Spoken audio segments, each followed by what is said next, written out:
Saya menyampaikan terima kasih kepada Gembala Sidang dan semua tim pastoral serta majelis jemaat yang kembali menugaskan saya untuk mengambil bagian dalam pelayanan setting ibadah minggu pagi ini. Saya menyampaikan terima kasih untuk kepercayaan dari jemaat, dari pimpinan, maupun juga bersyukur kepada Tuhan. Yang dipikirkan, didoakan, digumuli oleh tim pastoral dan semua majelis gereja mengenai menu-menu yang akan disajikan kepada jemaat, khususnya pada tahun 2021 ini, di bawah tema utama bertumbuh dalam anugerah. Dan pada bulan Mei ini kita diajar dan diundang Tuhan untuk lebih memberi perhatian kepada apa yang diperhatikan Tuhan. Pay attention. Mari memberi perhatian kepada apa yang Tuhan perhatikan. Di antaranya yaitu perhatian Tuhan untuk dunia yang sedang hilang. Misi Allah mencari yang hilang. Itu perhatian Tuhan yang sangat serius. Buktinya saudara saya percaya, bukti keseriusan Tuhan mencari kita. Dan kita sudah temukan. Dan Tuhan masih mencari mereka yang hilang. Dia sangat serius. Dan kalau kita gereja ini ikut ambil bagian dari keseriusan Tuhan, itulah gereja. Tema kita pada hari ini yakni sell and share the gospel. Ada perubahan, saya agak berubah. Not all. Menjual atau membagi Injil. Saya menggunakan menjual dan or atau menjual dan membagikan Injil. Dan saya menambahkan dengan subtema bersifat positif kalimatnya, menyebabkan kemajuan Injil. Sharing the gospel or sharing the gospel itu tidaklah menyebabkan kemajuan Injil. Yang perlu kita sharing itu sharing life, membagi kehidupan pantas, membagi testimoni pantas, tetapi membagi Injil tidak pantas. Maka saya menggunakan kata and, sell and share the gospel adalah bertentangan dengan kemajuan Injil Yesus Kristus. Bapak Ibu yang dikasih Tuhan Yesus Kristus, kita baca sekali lagi ya, dengan cepat saya baca. Filipi sudah dibaca tadi, tapi saya mau kita mengikutinya lah, karena menurut saya kita perlu membaca berkali-kali bahkan ya. Filipi pasal 1 ayat 12 sampai 19, tapi saya tambah dengan ayat 21, demikian firman Tuhan. Aku menghendaki saudara-saudara supaya kamu tahu bahwa apa yang terjadi atasku ini justru telah menyebabkan kemajuan Injil. Saya memberikan warna hijau. Telah menyebabkan kemajuan Injil. Itulah subtema khotbah saya, sehingga telah jelas bagi seluruh istana dan semua orang lain bahwa aku dipenjarakan karena Kristus. Dan kebanyakan saudara dalam Tuhan telah beroleh kepercayaan karena pemenjaraanku, untuk bertambah berani berkata-kata tentang firman Allah dengan tidak takut. Ada orang yang menyatakan Kristus karena dengki atau envy, iri, perselisihan. Tetapi ada pula yang memberitakannya dengan maksud baik. Mereka ini memberitakan Kristus dengan kasih sebab mereka tahu bahwa aku ada di sini membela Injil. Tetapi yang lain karena kepentingan sendiri, dengan maksud yang tidak jelas, sangkanya dengan demikian mereka memperbesar bebanku dalam penjara. Tetapi tidak mengapa, sebab bagaimanapun juga Kristus diberitakan dengan baik dengan maksud palsu maupun dengan jujur. Tentang hal itu aku bersuka cita. It's okay lah. Walaupun kamu mau ganggu saya, coba-coba mengganggu saya, it's okay. Ya, dan aku akan tetap bersuka cita. Karena aku tahu bahwa kesudahan semuanya adalah keselamatanmu oleh doamu dan pertolongan Roh Yesus Kristus. Saya tambah ayat 21. Karena bagiku hidup adalah Kristus. Karena bagiku hidup adalah Injil. Dan mati adalah Injil, adalah keuntungan. Ini tidak pernah ada kalimat ini dimanapun, di buku manapun. Hanya ada di sini dan di Alkitab, di hatimu. Kalimat yang tidak ada, tidak berani dikatakan oleh siapa. Tidak pernah dikatakan oleh siapapun kecuali oleh Rasul Paulus dan orang-orang yang percaya kepada Kristus Yesus. Bapak Ibu yang dikasih Tuhan, mengawali pemberitaan, penjelasan, penguraian firman Tuhan pagi ini, saya ingin menyampaikan satu pertanyaan. Apa yang membuat, apa yang membuat gereja, orang percaya, atau organisasi-organisasi gereja-gerejawi menjadi paling berbeda dan paling istimewa dari semua lembaga organisasi apapun di dunia? Apa yang membuat gereja itu unik, istimewa? Apa yang membuat saudara dan saya itu unik, istimewa? Bukan sombong. Ini bukan soal kita mau memberikan predikat apa kredit poin kita, no. Tapi istimewa. Apa yang membuat kita sangat istimewa? Termasuk organisasi gereja. Jawaban saya yaitu Injil. Injillah yang menjadi alasan gereja menjadi istimewa. Injil pula yang menjadi alasan hamba Tuhan istimewa atau tidak. Hamba Tuhan mulia atau tidak mulia. Depend on the gospel. Bukan depend on dia punya jabatan. Bukan, tidak mulia. Tapi yang mulia pada waktu hidupnya, pemberitaannya adalah according to the gospel. Sesuai Injil. Demikian pula orang Kristen. Apa kemuliaan orang Kristen? Gereja tidak sama sekali. Kemuliaan orang Kristen yaitu Injil Yesus Kristus. Ini absolut. Kenapa? Karena gereja dibentuk oleh Injil. Tanpa Injil tidak ada gereja. Tanpa Injil tidak ada gereja. Gereja tidak hanya dibentuk oleh Injil, tetapi didasarkan pada Injil. Tanpa dasar Injil, hanya dasar organisasi, hanya dasar apa saja yang berkenaan dengan potensi gereja, bukan gereja. Dan yang ketiga, gereja beroperasi oleh karena Injil, sesuai Injil. Dan kalau gereja beroperasi tidak lagi sesuai dengan Injil, ya itu bukan gereja, hanya paguyuban saja lah, hanya komunitas saja yang pada umumnya kita temukan di tempat-tempat yang lain.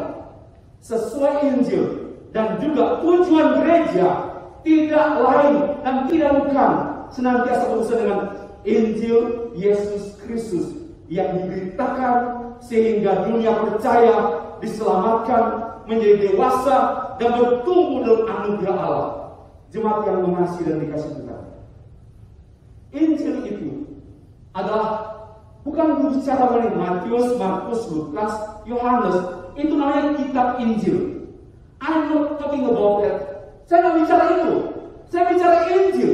Injil itu apa? Cara pikir Kristus, cara hidup Kristus. Itulah Injil. Kita selama ini sudah ditutupi dengan semua penjelasan Injil begitu. No, simple, very simple. Yaitu Injil adalah cara pikir Kristus dan cara hidup Kristus. Itulah artinya Injil, Bapak Ibu dan saudara sekalian. Dan hanya orang yang dikuasai, dikontrol cara bicaranya, cara pikirnya, perilakunya dikontrol oleh Injil. Ia adalah orang yang hidup oleh Injil. Bapak Ibu dan Tuhan. Sehingga hanya orang seperti ini yang dikuasai oleh Injil, yang boleh berkata seperti Paulus berkata, bagiku hidup adalah Kristus. Bagiku hidup itu Christ. Hidup Christ. Wow, ini satu rumusan singkat tapi inti orang Kristen. Kita boleh berkata, bagiku hidup adalah Kristus. Saya pun betul-betul gentar bisa begini. Ya, bagiku hidup, my life, Kristus. Bagiku hidup, studiku Kristus, pernikahanku Kristus, bisnisku Kristus. Apakah kita bisa berkata demikian? Bagiku hidup apa? Kerjaku, apa saja pelayananku, Christ. Dan mati adalah keuntungan. Dalam bahasa yang benar, mati adalah sukacita. Terjemahannya, mati adalah sukacita. Kenapa? Ini heavenly, ini divine joy, sukacita surgawi. Nanti kita bahas. Bapak Ibu yang dikasih Tuhan, Injil itu spesial, very very spesial untuk gereja, untuk orang percaya, dan sebenarnya untuk dunia. Karena itu Injil adalah jiwa dan jantung gereja. Saya berkali-kali menekankan, jantung gereja adalah Injil. Ya.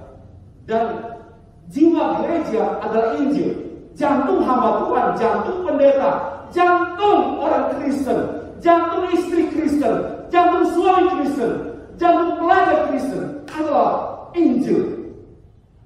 Tapi sayangnya Injil hanya diperdengarkan hanya pada saat persiapan CD, persiapan baptisan. Setelah itu sampai mati jarang terdengar pemberitaan Injil, cara hidup Kristus dan cara hidup Kristus. Dan itu buku setebal ini menjelaskan cara pikir, cara hidup Kristus, not enough. Tetapi pemberitaan selama ini sungguh-sungguh dikuasai oleh cara pikir dunia dan cara hidup dunia. Bapak Ibu yang dikasih Tuhan, Martin Luther dalam 95 tesis atau dalilnya yang dia tempelkan di pintu gerbang Wittenberg di Jerman pada waktu peristiwa reformasi, salah satu tesisnya, salah satu artikelnya, dia mengatakan, dia menegaskan, Injil adalah satu-satunya harta karun, harta kekayaan gereja. Tidak ada yang lain. Mari kita menjadikan Injil ini sangat berharga di gereja ini. Tidak boleh ada yang berharga selain Injil. Kalau sudah menghargai sesuatu yang bukan Injil, saudara sedang berkhianat kepada Injil. Dan saudara sedang merendahi Tuhan dan merendahi Dia. Nah, meremehkan pemberiannya yang spesial untuk kita, untuk saudara dan saya. Kalau saudara menyimpan Injil atau mempelajari Injil seperti itu, saudara sedang menentang Tuhan. Paulus berkata atau menulis dalam Roma pasal 1 ayat 16. Injil adalah firman Allah yang menyelamatkan setiap orang. Tidak pernah ada cara lain untuk menyelamatkan dunia, menyelamatkan manusia. Only gospel. In and through the gospel. Yang lain nothing. Gak ada. Dan saya sendiri menegaskan, Injil adalah senjata dan perisai orang percaya. Tidak ada senjata yang lain. Senjata orang percaya adalah Injil. Perisai menangkis ajaran sesat. Perisai untuk menangkis semua hal-hal yang musuh buruk. Only gospel. Dan senjata kita menghadapi musuh tak kelihatan, musuh rohani, setan adalah Injil. Tidak ada yang lain. Mari kita bangga dengan Injil. Mari kita bangga dengan Injil. Saya menjadi hamba Tuhan. Saya bangga sebagai hamba Tuhan karena Injil, bukan karena jabatan, bukan karena gelar, bukan, tidak ada gunanya. Yang penting itu Injil. Gereja tanpa Injil, minta maaf, hanya paguyuban, bukan gereja. Hamba Tuhan tanpa Injil, bukan hamba Tuhan.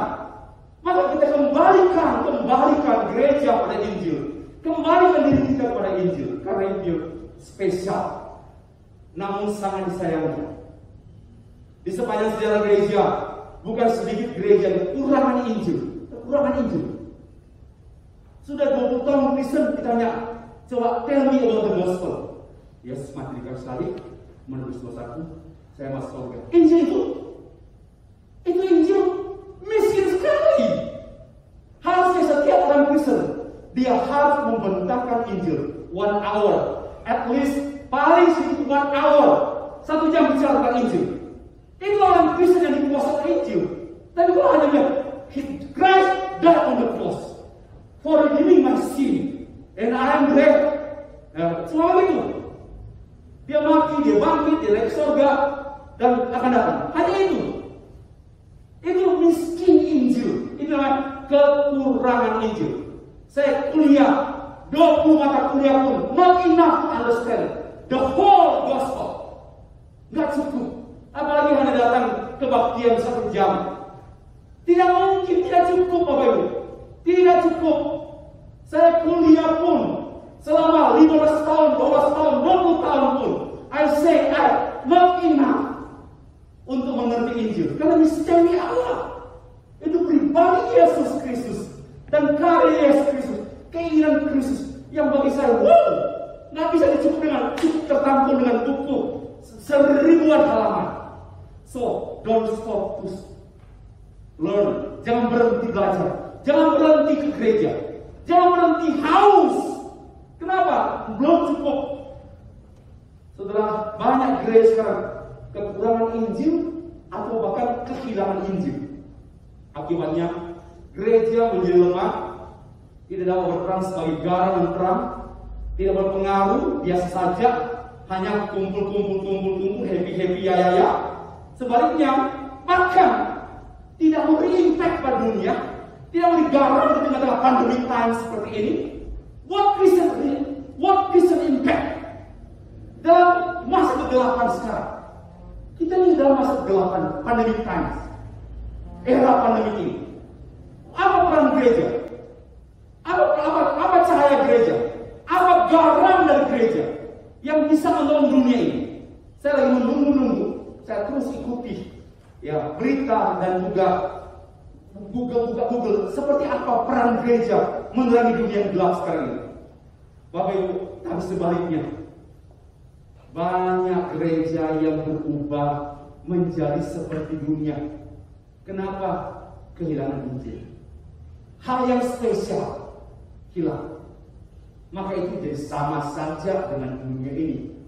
Sesungguhnya hilangnya Injil dalam gereja adalah bencana terbesar dalam dunia. Karena gereja adalah Allah Tuhan, mengontrol dunia ini, memimpin dunia ini kembali kepada Allah. Kalau gereja sudah kehilangan Injil, maka dunia ini tidak bisa dikembalikan kepada Allah, tapi semakin terjerumus, makin hancur dan binasa. Maka saya katakan, COVID-19 bukan bencana terbesar dunia. Bencana terbesar dunia tatkala Injil hilang dalam gereja. COVID-19 bukan bencana terbesar dunia, tapi bencana terbesar dunia adalah tatkala Injil melemah, Injil menjadi miskin dalam gereja, Injil bahkan hilang dalam gereja. Lalu nasib dunia kemana? Binasa. Bapak Ibu yang dikasihi Tuhan, sejarah membukakan banyak gereja berkhianat terhadap Injil. Sepanjang sejarah gereja, saya menemukan setidaknya ada 4 pengkhianatan gereja. Yang pertama, gereja menyembunyikan Injil, tidak memberitakannya, takut mayoritas, takut HAM, human right, takut dikucilkan, malu karena tidak populer. You are talking about the gospel. Kamu seperti orang yang tertinggal abad yang silam. Tidak bergaul, kamu tidak suka bergaul. Tren dong, ya. Biar keren, don't talk about the gospel. Ya, gospel itu adalah orang Kristen abad 18, orang Kristen abad 19. Kita abad 21st century masih bicara Injil. Nggak model lah. Saudara, ini menjadi pengkhianatan gereja terhadap Injil, yaitu menyembunyikan dengan sejumlah alasan malu dan takut. Saya juga tidak menyatakan silakan beritakan sembarangan saja, tidak. Tentu bijaksana bukan berarti kamu boleh beritakan Injil. Banyak orang harus bijak, Pak, jangan sembarang khotbah, jangan sembarang penginjilan, harus bijaksana. Tapi kemudian tidak berbuat apa-apa. Itu bijaksana. Bijaksana betul, itu absolut dalam kehidupan pluralitas masyarakat jamaah, masyarakat majemuk, Islam, Hindu, Buddha, Konghucu dan sebagainya. Kita hargai mereka. Tapi kita punya panggilan untuk beritakan, untuk share, beritakan dengan cara yang bijaksana itu. Bapak Ibu, tapi jangan salah, harus bijaksana, tapi kemudian karena alasan bijaksana enggak beritakan Injil. Itu cara-cara setan pada masa ini. Menyembunyikan Injil sama dengan menyimpan senjata, menyimpan solusi utama dunia, menyimpan solusi keluarga yang utama, Injil. Injil menyelesaikan semua masalah, Bapak Ibu. Yang kedua, mengabaikan Injil, terlalu mengandalkan sains Apalagi pada abad 20 silam, klimaksnya sains mencapai titik klimaks kejayaannya, sehingga hampir tidak ada lini kehidupan tanpa tersentuh oleh sains. Dan yang saya sangat herankan, gereja-gereja sains itu, bukan saya anti sains, saya menyukai sains. Ya, semuanya ini sains, ini juga sains. Tapi bukan menjadi standar utama hidup saya, karena sains itu depend on human thinking dan bisa berubah-ubah. Sedihnya mengabaikan Injil tatkala gereja mengubah sikapnya. Contohnya, mohon maaf, LGBT. Pada tahun 70-an, 1970-an, asosiasi psikiatri di Amerika memutuskan bahwa LGBT bukanlah orang-orang yang mengalami gangguan jiwa. Oh, no. Sebelumnya memang LGBT atau homoseksual adalah satu jenis gangguan jiwa. Ada gangguan itu hal yang itu penyakit rohani. Tapi temuan psikiatri, asosiasi psikiatri Amerika membuat hal yang baru. Ternyata tidak. Ada orientasi LGBT, ada behavior LGBT. Nah, lalu gereja sekarang ikut-ikut hasil temuan sains, lalu melawan kejadian, melawan Alkitab. LGBT itu biasa, sama dengan pendeta, hanya dia ada kekhususan seksual. Coba lihat. Ini sekarang mengabaikan Injil. Lalu yang ketiga, mengubah Injil menjadi Injil moral. Mau jadi baik, belajar Injil. Mau jadi baik, belajar Injil. Itu orang tua yang stres, yang karena anaknya nakal-nakal terus, ayo dipaksakan ke gereja belajar Injil. Dia pikir Injil itu adalah Injil moral atau Injil kesembuhan. Ini banjir berapa dekade terakhir. Yang dikembangkan Injil kesembuhan, Injil kesejahteraan, Injil sukses, Injil kebahagiaan, Injil kemakmuran, Injil kesehatan. Ini semua mengubah Injil. Injil tidak sekerdil itu. Injil tidak sepicik itu.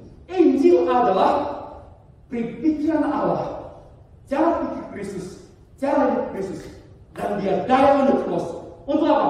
Menembus, mengganti, dan menginap. Tidak hanya situ, terus menerus sampai dia memimpin kita pada proses bertumbuh dalam anugerah.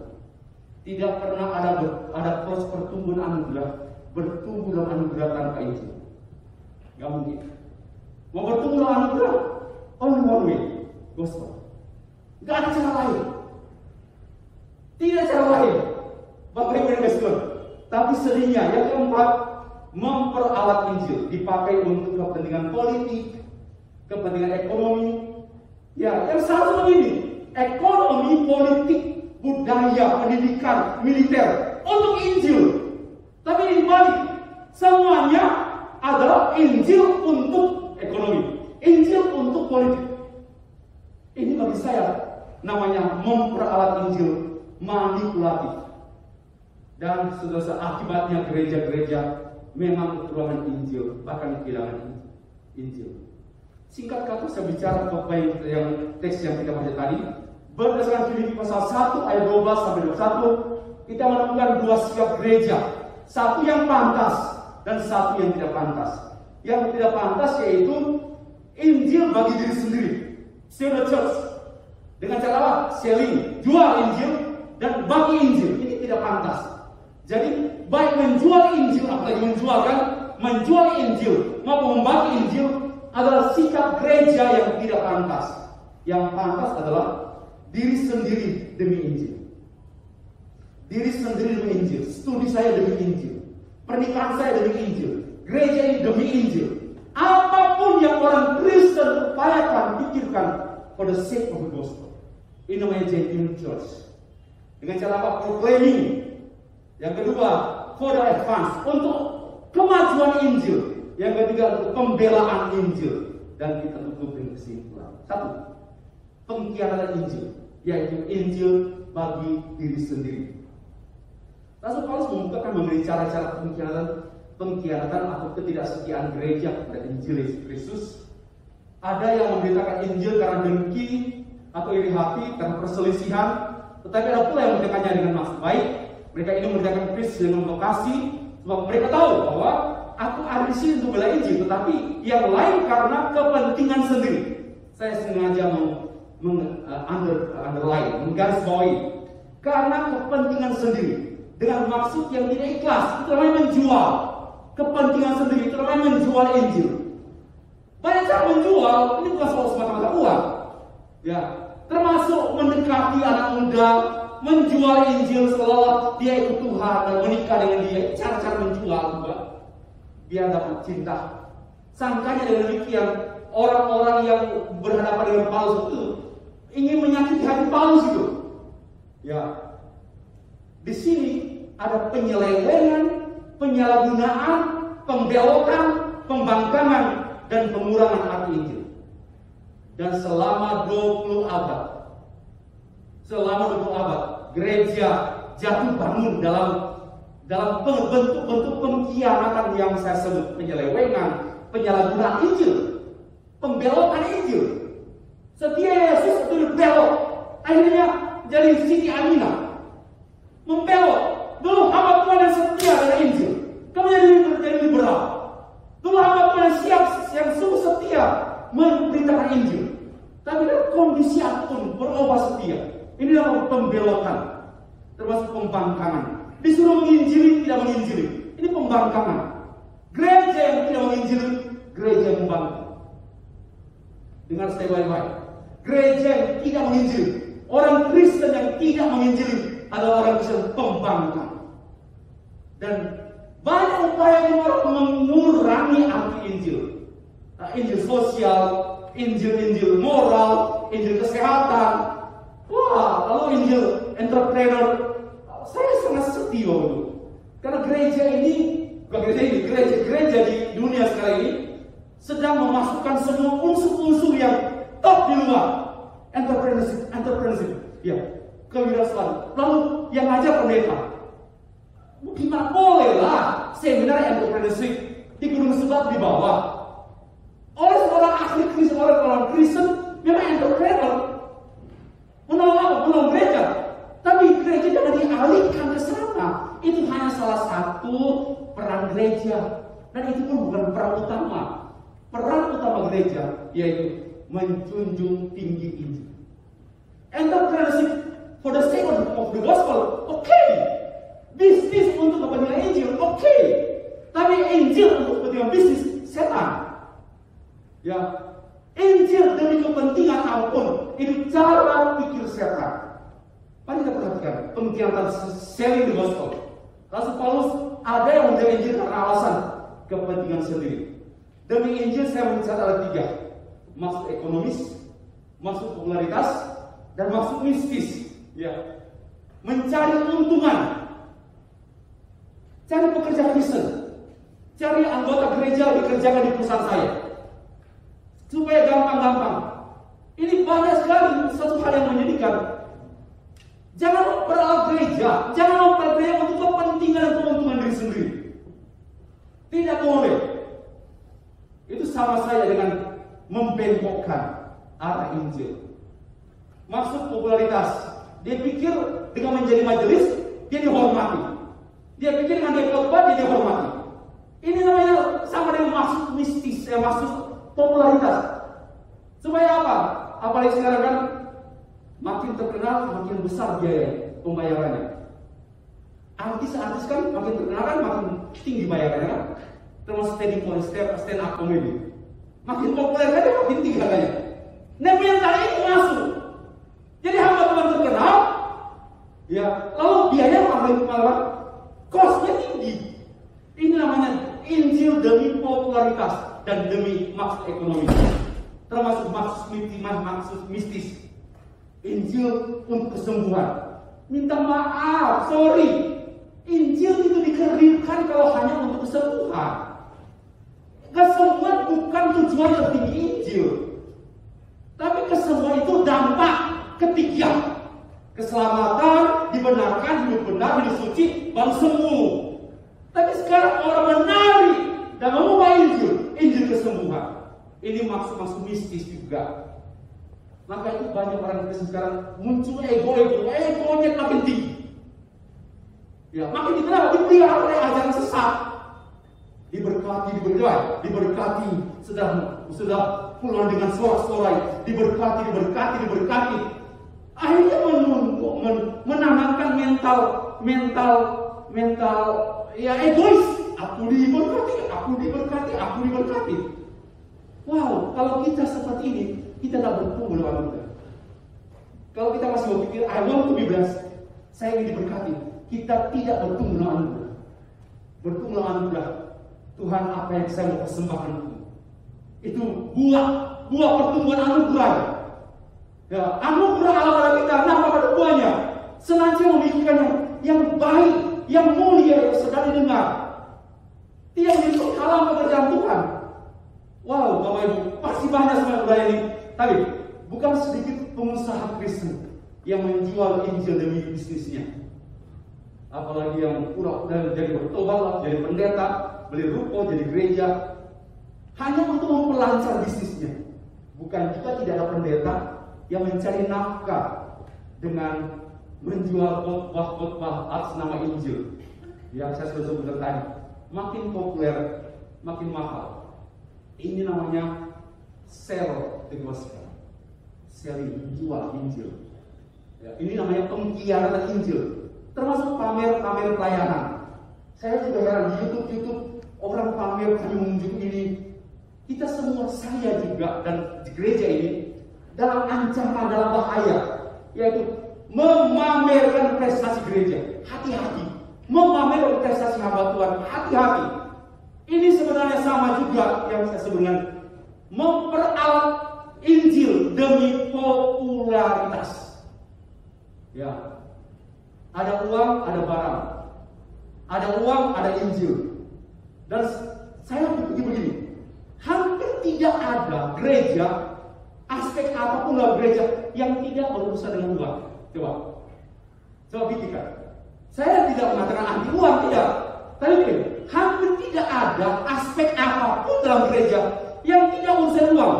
Ada gereja, ibu-ibu pendoa syafaat dibayar, disuruh duduk misalkan wakil paling belakang, dan setelah mereka doa dari awal mereka sudah muncul, sudah di gereja 10 menit sebelum ibadah mulai, mereka sudah berdoa di sana sampai pulang. Dan dikasih uang. Pemusik di gereja profesional, hampir tidak ada tanpa uang. Bagi saya gereja seperti apa yang sedang berlaku di dunia? Ada uang, ada barang, ada uang, ada Injil, ada uang, ada perang, ada uang, ada action. Sudah berubah, gereja harus dimurnikan lagi, kembali pada kemurnian gereja. Termasuk saya, jangan berpikir saya tidak mau saya terjebak dalam dosa-dosa atau dalam perilaku buruk kotor gereja. Ya, hamba Tuhan jangan memopulerkan diri sendiri demi income. Ya, mari kita kembali pada Injil. Yang kedua, pengkhianatan, sharing the gospel.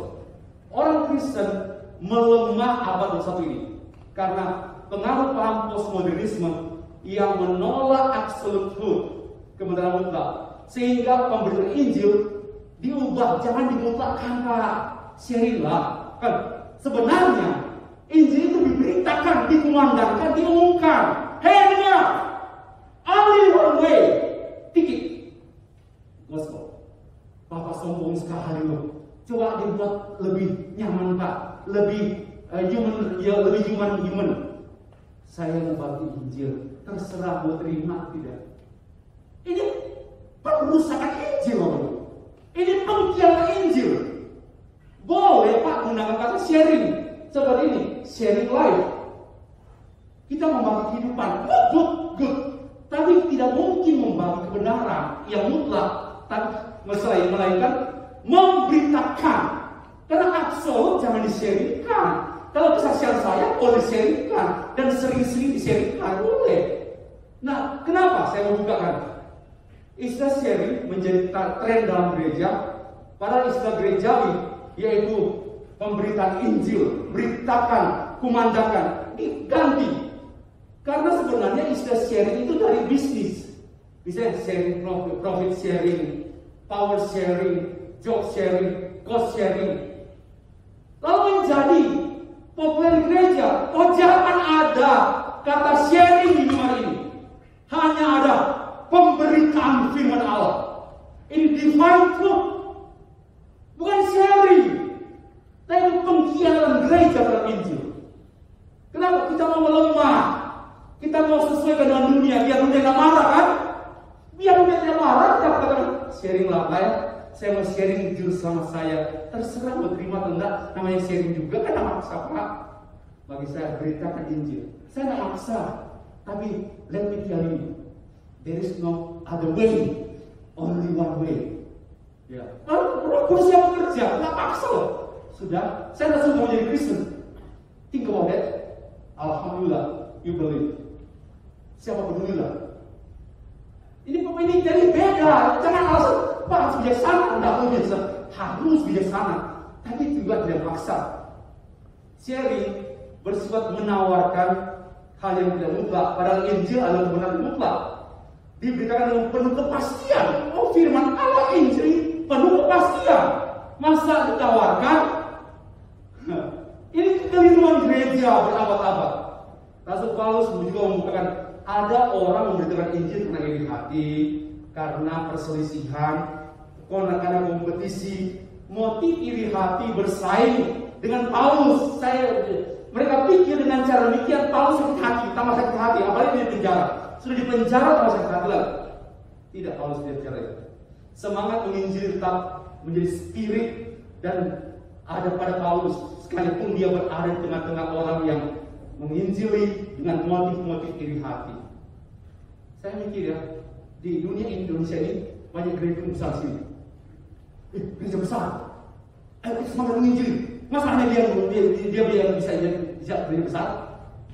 Ini kalau saya motifnya motif nggak benar gitu. Coba pertumbuhan gereja. Jangan memberitakan Injil demi pertumbuhan gereja. Rusak.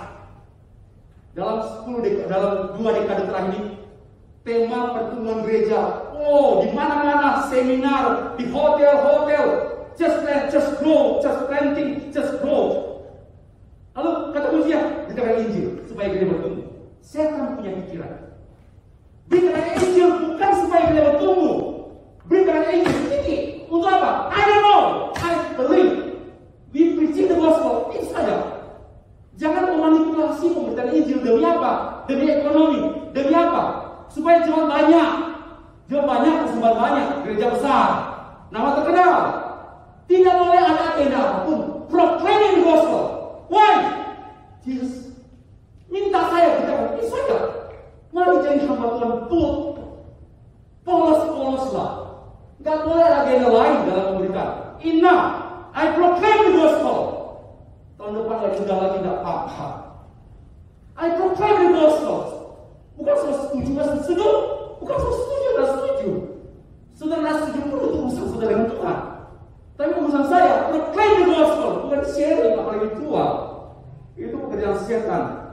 Jangan demi program gereja didengar Injil. Sorry, justru demi Injil program gereja. Jangan dibalik-balik ya. Demi Injil program A, B, C, D. Konseling demi Injil, bukan Injil demi konseling. Keliru. Jangan itu sudah kekeliruan bertahun-tahun. Semua adalah for the sake of the gospel. Saya menekankan semua apapun hidup program gereja demi kepentingan Injil, bukan demi kepentingan program. Injil demi kepentingan just grow. Ini keliru, ini cara pikir yang tidak sesuai dengan Alkitab. Yang sebenarnya apa? Kesetiaan, hidup bagi kepentingan Injil. Lawan kata kepemilikan adalah kesetiaan. Gereja yang sejati adalah gereja yang setia pada Injil Yesus Kristus. Rasul Paulus menulis, aku menghendaki saudara-saudara supaya kamu tahu bahwa apa yang terjadi sendiri pun menyebabkan kemajuan Injil. Apa? Penjara. Dengan Paulus terpenjara, ini kemajuan Injil. Wow. Apalagi kalau Bapak Ibu dengan Bapak diberkati bisnisnya untuk kemajuan Injil. Rumah tangga baik untuk kemajuan Injil.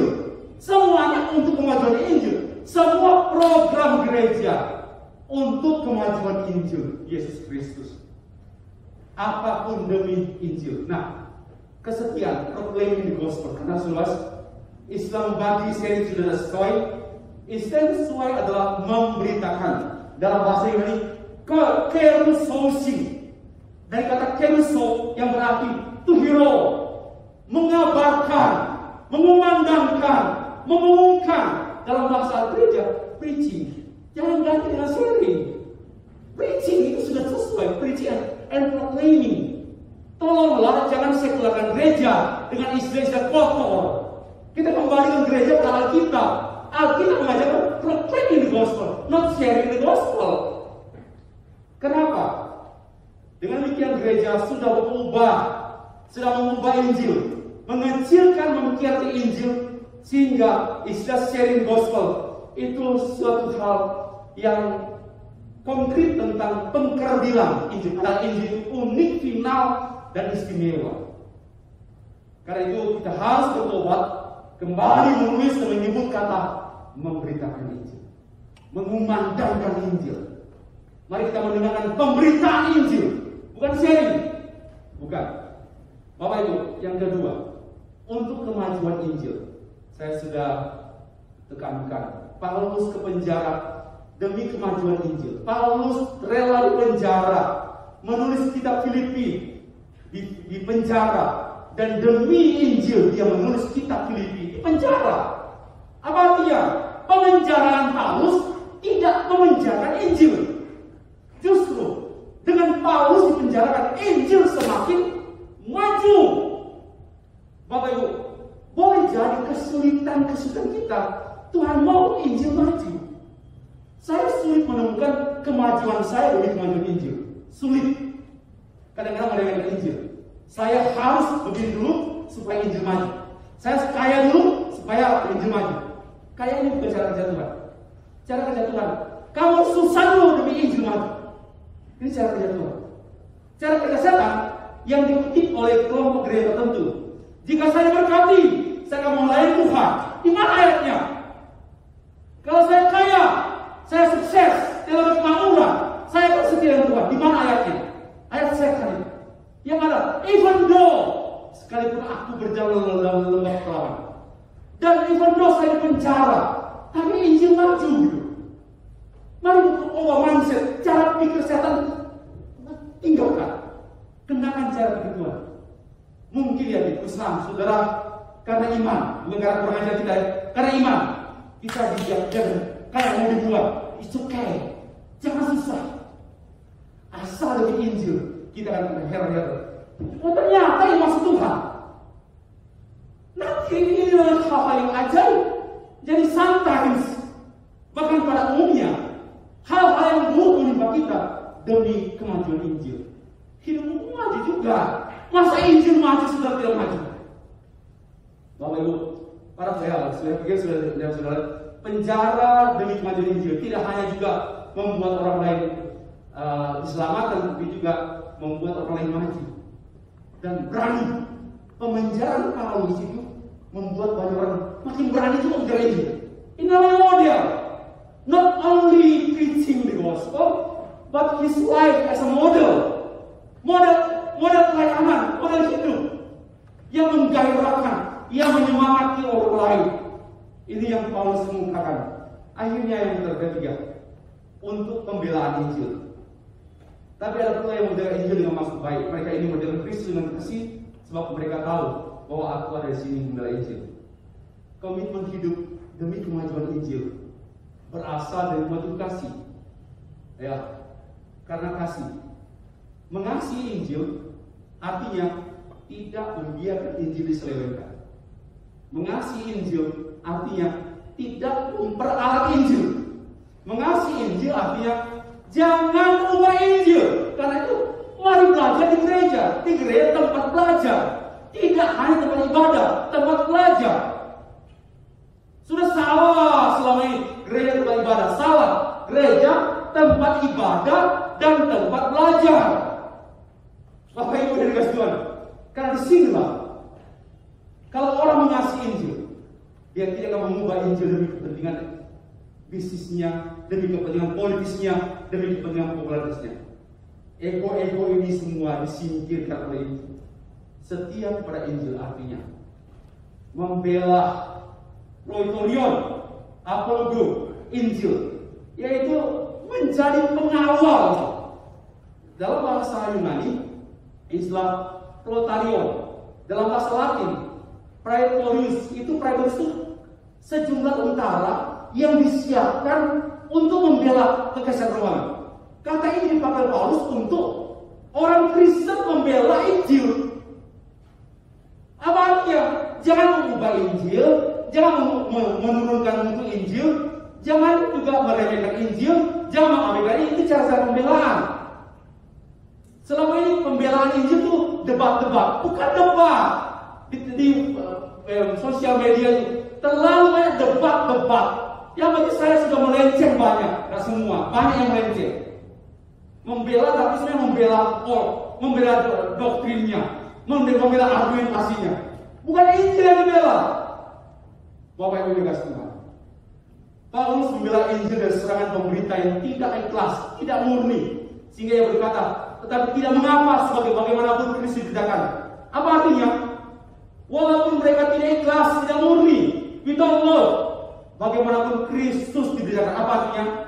Bukan menyetujui motif sikap tidak murni dalam pelayanan. Paulus tidak berpikir demikian, melainkan menekankan kuasa Injil. Bahwa Injil itu berkuasa, tidak bergantung pada si penginjil dan tidak bergantung pada yang diinjil. Ini apa? Motifnya keliru, motifnya lurus. Paulus tidak memberi rekomendasi. Gak apa-apa, motifmu juga jelek-jelek, gak apa-apa. Motifmu iri hati, perselisihan, siapa menginjil? Bukan itu. Paulus memberitahu, suksesnya Injil bukan bergantung pada penginjil, bukan bergantung pada yang diinjil, tapi pada Injil itu sendiri. Injil independen, ya, tidak bergantung pada orang yang memberitakan dan orang yang memberitakannya menerima pemberitaan. Sebagai kesimpulan, ada dua tipe gereja.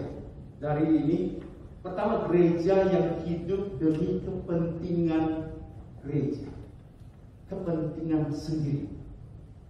Bahkan Injil pun dijadikan untuk kepentingan gereja, untuk kepentingan sendiri. Kalau orang Kristen berpikir bahwa Injil itu untuk kepentingan sendiri, maka orang seperti ini belum sungguh-sungguh belum menerima Injil dan tidak bertumbuh dalam anugerah. Kalau bertumbuh anugerah harus sampai bebas. Kalau masih egois, masih punya egoisme, ego harus according to me, menurut saya, my opinion, saudara tidak bertumbuh dalam kasih. Saya tadi sharing dengan bersama teman. Makin lama, makin usia jadi hamba Tuhan, makin juga berpikir ya, biar mati. Kita nggak ada apa-apanya. Nggak usah bela Tuhan dengan cara-caramu, cara-cara kita. Biarkan Tuhan yang bekerja. Biarkan Injil yang bekerja. Biarkan Injil yang bekerja. Itu bertumbuh dalam anugerah. Nah, yang kedua, orang gereja hidup bagi kepentingan Injil. Atau gereja atau Injil bagi kepentingan gereja. Coba pikir ini sederhana. Injil bagi kepentingan gereja atau gereja bagi kepentingan Injil. Very simple. Jangan saya pilih. Karena ini kamu pikiran, tak pilih. Ya, tapi komitmen saya, apapun hidup saya harus demi Injil. Khotbah, ngajar, nulis buku, hidup demi Injil. Apapun perjuangan kita demi Injil, untuk Injil mengalami kemajuan. Sekalipun pemberitaan Injil di penjara, pemberitaan dihalangi, dan menurut saya hampir tidak ada gereja yang sehat yang tidak ada masalah. Masalahnya apa? Bukan masalah dosa, masalah kekurangan, masalah kesulitan, dibatasi, dihambat-hambat, izin gereja susah, bangun gereja susah. Dan memang itu hakikat gereja. Gereja susah. Supaya Injil diberikan kebebasan bekerja. Saya berpikir belum menemukan dalam Alkitab bahwa Tuhan, misalnya contohnya, orang tua Tuhan Yesus, Yesus sudah mati. Mereka melahirkan bersama, harus susah loh. Nah, cari tempat penginapan susah, harus ke sana lari. Kalau begitu, Tuhan Allahnya juru selamat, kok susah sih? Ini jangan pikir Kristen beginilah. Makin susah, makin berkenan pada Tuhan. Bukan berdosa ya. Jadi saya memikirkan, memang gereja tidak pernah lepas dari kesulitan, kekurangan. Setiap nama Tuhan tidak pernah kesulitan, tidak akan pernah lepas dari kesulitan, kekurangan. Itu puji Tuhan. Dan Injil tidak boleh ditopang oleh kelebihan kita. Ini keajaiban pemikiran dari Alkitab. Karena itu apapun yang kita pikirkan, yang kita lakukan, mari semuanya Bapak Ibu sebagai guru demi Injil, demi kemajuan Injil. Pegawai negeri demi kemajuan Injil. Jadi ibu demi kemajuan Injil. Jadi ayah demi kemajuan Injil. Berbisnis demi kemajuan Injil. Maka hidupmu tidak sama dengan ateis yang hanya hidup demi bisnis demi apapun. No, for the sake of the gospel. Demi kemajuan Injil. Aku rela, aku siap, aku mengalami ABCD demi kemajuan Injil. Apapun program gereja harus demi kemajuan Injil. Apapun, semua rapat gereja demi kemajuan Injil. Terpujilah Kristus Yesus. Amin.